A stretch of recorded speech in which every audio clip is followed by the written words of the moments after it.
Thank you. Commissioner Benveniste. Good morning, Dr. Rice. Good morning. Nice to see you again. Nice to see you. I want to ask you some questions about the August 6, 2001 PDB. We had been advised in writing by the CIA on March 19, 2004, that the August 6 PDB was prepared and self-generated by a CIA employee.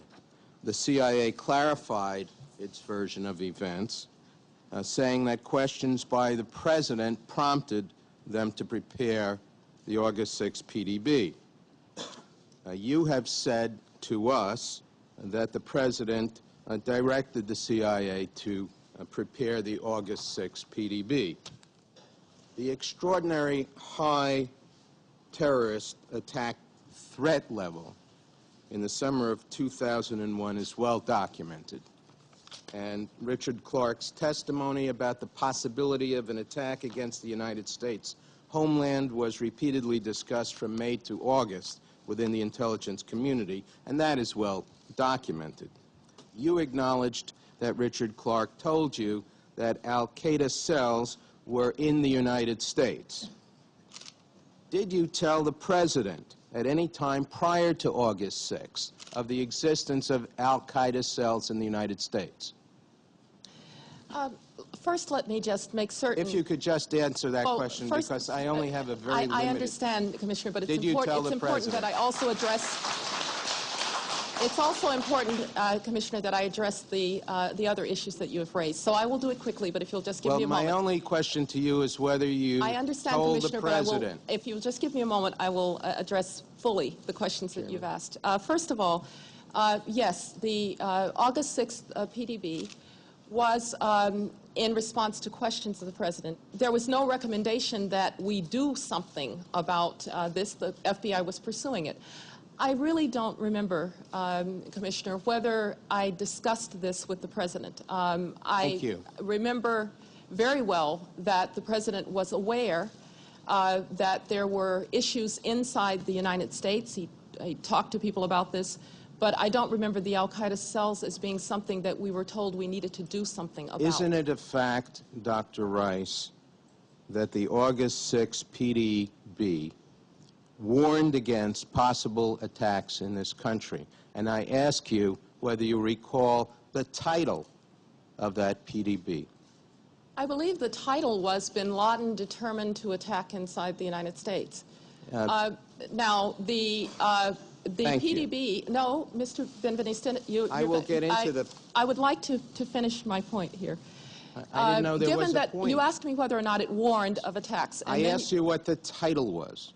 You said, did it not warn of attacks? It did not warn of attacks inside the United States. It was historical information based on old reporting. There was no new threat information, and it did not, in fact, warn of any coming attacks inside the United States. Now, you knew by August 2001 of al-Qaeda involvement in the first World Trade Center bombing. Is that correct?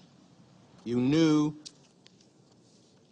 that in 1999, late 99, in the Millennium Threat period, that we had thwarted an al-Qaeda attempt to blow up Los Angeles International Airport and thwarted cells operating in Brooklyn, New York, and Boston, Massachusetts.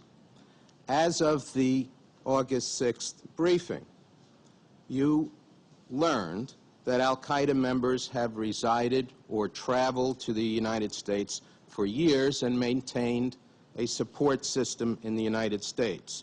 And you learned that FBI information since the 1998 blind shake warning of hijackings to free the blind shake indicated a pattern of suspicious activity in the country up until August 6th, consistent with preparation for hijackings. Isn't that so? Do you have other questions that you want me to answer as part of the sequence? Did you not? You have indicated here that this was some historical document.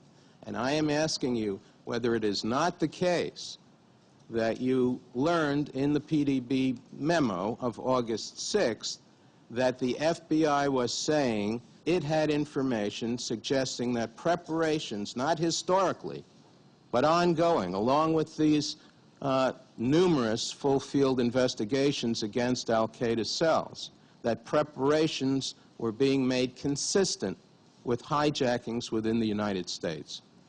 What the August 6th PDB said, and perhaps I should read it to you. We would be happy to have it declassified in full at this time, including its title.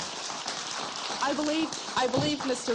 Benveniste, that you've had access to this PDB. But we have not had it declassified so that it can be shown publicly, as you know. I believe you've had access to this PDB, exceptional access. But let me address your question. Nor could we, prior to today, reveal the title of that PDB. May I address the question, sir? Commissioner, this was not a warning. This was a historical memo prepared by the agency because the President was asking questions about what we knew about the inside. Now, well, if you were willing to declassify that document, then others can make up their minds about it. The President was in Crawford, Texas at the time he received the PDB. You were not with him, correct? That's correct. Now, was the President, in words or substance, alarmed in any way or motivated to take any action, such as meeting with the director of the FBI, meeting with the Attorney General, as a result of receiving the information contained in the PDB? The President was told this is historical information. I'm told he was told this is historical information, and there was nothing actionable in this. The President knew that the FBI was pursuing this issue. The President knew that the Director of Central Intelligence was pursuing this issue, and there was no new threat information in this document to pursue. Did the President meet with the Director of the FBI between August 6th and September 11th? I will have to get back to you on that. I'm not certain.